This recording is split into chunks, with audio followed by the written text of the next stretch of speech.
गौरव खन्ना एक टीवी का बहुत पॉपुलर आदमी और एक यूट्यूब का बहुत पॉपुलर आदमी। आपने पहले भी सीजन के अंदर देखा हो तो अगर इन दोनों को अपोजिट रख के देखते हैं, यानी मृदुल को और गौरव को अपोजिट रख करके देखते हैं, तो शायद खेल दिलचस्प हो सकता था।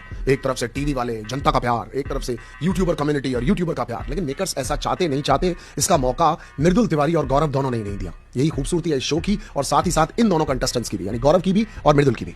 इन दोनों ने ही कभी एक दूसरे के अंदर रेवलर ढूंढा ही नहीं, क्योंकि ये दोनों लोग शायद कंपटीशन के मद्देनजर खेल ही नहीं रहे थे। आज चाहे फरहाना ने कहा हो, अमाल ने कहा हो कि उसको ओवरशैडो कर दिया या वो दिख नहीं पाया, दिमाग इस तरफ जाता है, तभी शायद मुझे अमाल और फरहाना से ही कुछ लाइनें एक्स्ट्रा बोलने को मिली होंगी, थैंक्स टू देम, कि उन्होंने अपने व्यक्तित्व को सामने रखा, उन्होंने अपने थॉट प्रोसेस को सामने रखा और मुझे कुछ यहां पर बोलने को मौका मिल गया।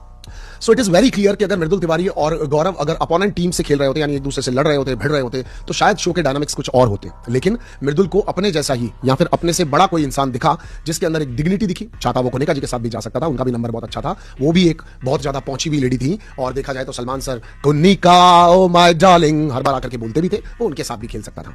अगर वो चाहता, अगर उसके अंदर प्लानिंग प्लॉटिंग होती, तो वो अमाल के साथ भी रह सकता था, क्योंकि मेकर्स ने अमाल के लिए भी कुछ एक्स्ट्रा गुडीज और एक्स्ट्रा चीजों का, प्रिविलेजेस का अरेंजमेंट किया था यहां पर, तो वो उनके साथ भी खेल सकता था। लेकिन इस घर के अंदर सब लोग एक दूसरे को देखते हैं, एक दूसरे से बात करते हैं और उसके बाद में ही जाकर के किसी ना किसी को चुनते हैं। From the day one two till exit of Mridul Tiwari, आज तक हमें कभी ऐसा नहीं लगा। मैं एज एन रिव्यूअर इस शो का हिस्सा भी रह चुका हूं, इतने टाइम तक मैं कंटिन्यूअसली इस शो को फॉलो भी किया है, आपके लिए रिव्यू भी किया है। मैं 1% भी कहीं से ये नहीं कह सकता कि मृदुल ने कोई प्लानिंग प्लॉटिंग करके गौरव को ज्वाइन किया था या फिर गौरव ने किसी को ओवरशैडो करने के लिए अपने साथ रखा हुआ था। इन दोनों के नेचर से जैसे थे, कभी भी किसी भी तरह की कोई रिफ्ट नजर नहीं आती थी। दोनों एक दूसरे को समझते थे, दोनों एक दूसरे के साथ रहना चाहते थे। चाहे आप अभिनूर को, यानी अभिषेक और अशनूर को देख लो, आप चाहे यहां पर नीलम और तानिया मित्तल को देख लो, फिर चाहे आप शहबाज और अमाल को देख लो, आप किसी भी ग्रुप को देखो, तो अगर आप प्योरिटी ढूंढने की कोशिश करोगे तो सबसे ज्यादा प्योरेस्ट बॉन्ड जो इस घर के अंदर था वो गौरव और मृदुल के अंदर था। और मुझे कहीं से भी कंपटीशन की कभी कोई बदबू नहीं आई। हां, अगर मृदुल तिवारी बहुत एक्सपर्ट होता, स्मार्ट होता, मतलब कनिंग होता, smart in a way of cunning होता, पहले से शो को देखकर आया होता, उसको शो की स्ट्रेटजीज पता होती, या फिर उसके दिमाग में किसी भी तरह का छल कपट होता, तो वो गौरव से लड़ता।